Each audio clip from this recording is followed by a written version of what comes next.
Josh Gibson. His Hall of Fame numbers are staggering, nearly 800 career home runs, blasting baseballs out of ballparks like they were rockets. A skilled defensive catcher, he was a master at handling pitchers, and his powerful arm cut down opponents on the base paths. Josh Gibson's performance on the baseball diamond made Pittsburgh the epicenter of the Negro Leagues. So many legendary tales. If he wasn't the best baseball player of all time, he was clearly the best player never to make the big leagues.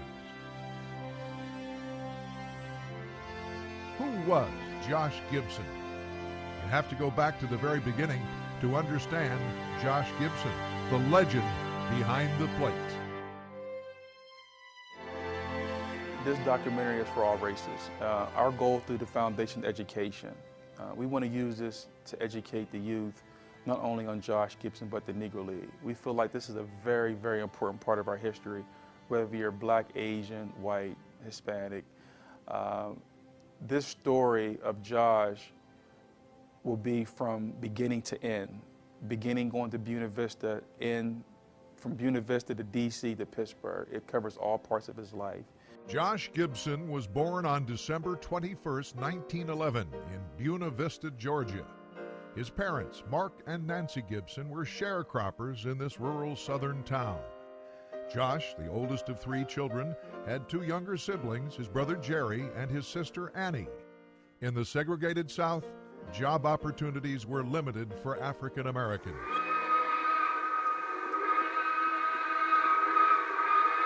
The railroad system provided great hope for black families in Buena Vista and throughout the country.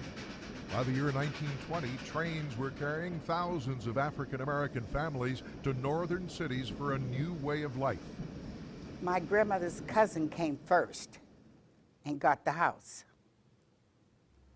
And then my grandfather came and he got a job. And then he sent for my mom and my two uncles and to come.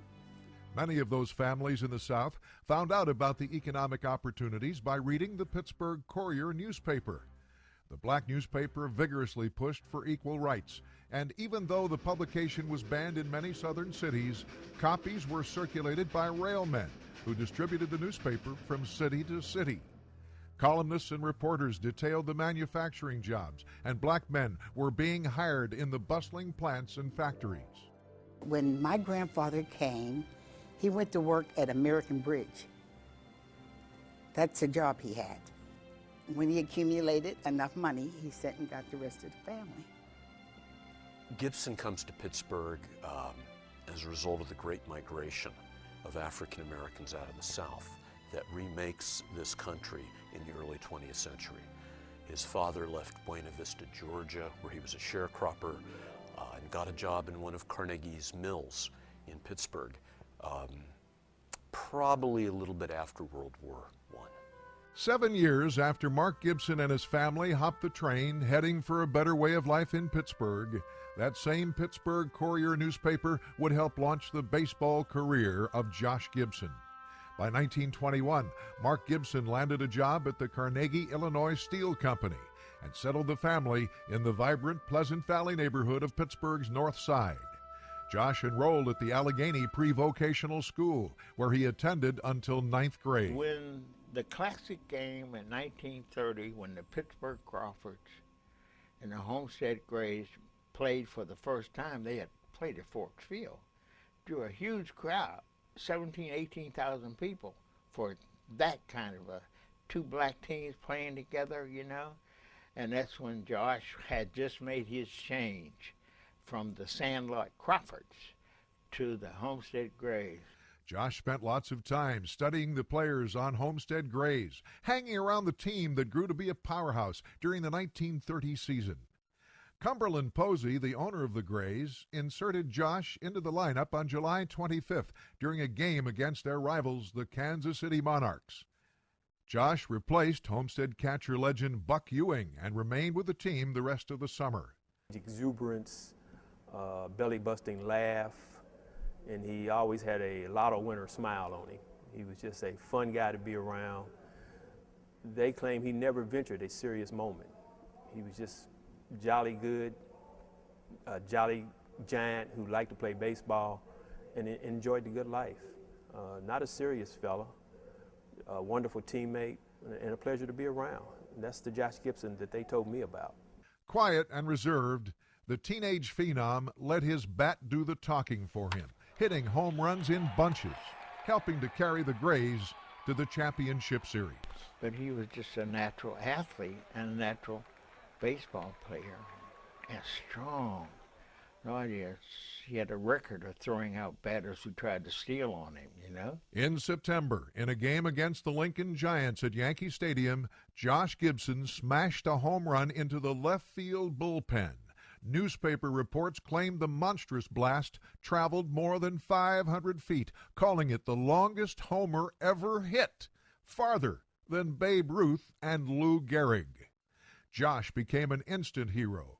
Newspapers reported his every move, and as Josh and the Grays barnstormed throughout the country, fans filled ballparks. In 1939, Clark Griffith, who owned the Senators, called Josh Gibson and Buck Leonard, his teammate from the Grays, into his office and said, how would you boys like to play in the major leagues? And they said, well, we'd like it fine. And he said, you think you could hit these pitchers? And they said, well, some of them we could, some of them we could. We probably couldn't. We're like anybody else. And so Griffith then said, well, as soon as somebody else signs a black player, then I'll come calling. Well, Griffith could have been the pioneer, and had he chosen to just simply take the best players off the roster of the Homestead Grays, Leonard, Gibson, Cool Papa Bell, the Senators would have had a dynasty. Baseball never would have left Washington. They would have been the Yankees of the 50s and 60s. I tell the people and the kids, think positive how where we come from, that you can do a lot better than we did, and because we made it possible that you can play in any league, anywhere you want to now. These athletes were so passionate about the game of baseball that they were willing to endure whatever social adversity confronted them as they traveled the highways and byways of our country just to play baseball. And what the Negro Leagues teaches us is very simple. In this great country of ours, if you dare to dream, you can do and be anything you want.